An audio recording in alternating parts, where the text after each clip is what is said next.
Nerds. I wanted to talk a little bit on Vlogger's Choice today about book titles and choosing book titles.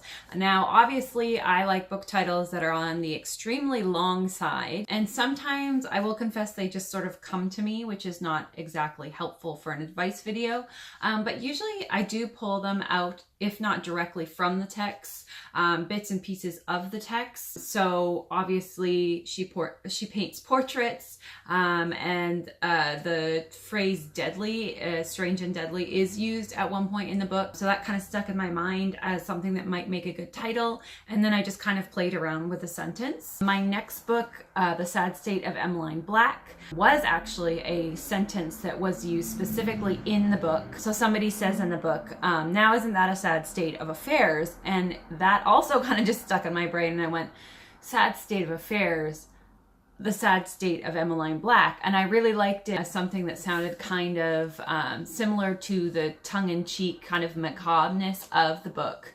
It was something that suited the voice. And I think that's something to take into account as well while you're titling books, is if it suits the tone and voice of the book.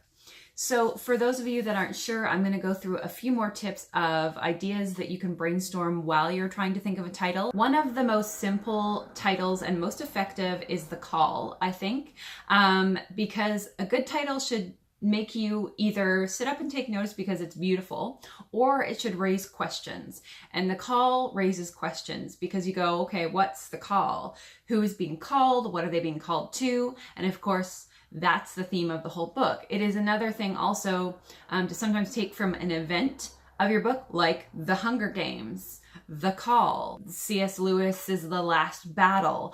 So it can be whatever is the central big event that your plot wraps around, can often be taken out and used as a title. One of Us is Lying is a great example of a book title that really intrigues you and hooks you in. And it's just taken, it's so simple, and it's just taken directly like a statement about the book, because it is a narration by each one of the characters, and one of them is lying. And it's such a simple concept, but it really draws you in, obviously paired with the cover as well. But even just the title makes you go, okay, wow, they're stating that up front. I have to read and find out, who is it? So the operative question is, one of you is lying, which one? So any title like that, as blunt as it is very effective for getting the reader to ask questions. All the Crooked Saints is a great example of a beautiful title. It does make you sit up and take notice, but also it's kind of a little bit of an oxymoron.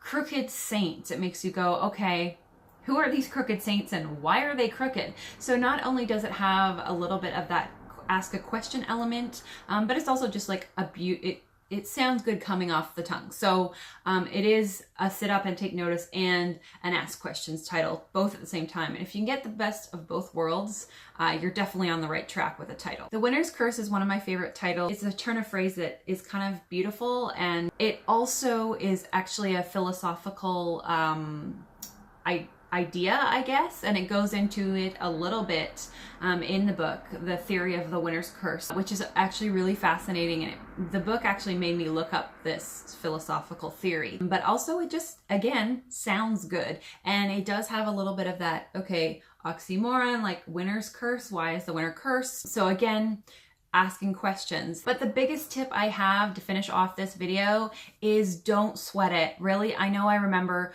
writing a book, or sometimes even not beginning to write a book and just sitting there and being like, I need a title. The thing is, the title might change. I've been very lucky with The Strange and Deadly Portraits of Bryony Gray. This one got green-lighted right away. They liked the title. The Sad State of Emmeline Black, hopefully they like the title. They haven't said to change it.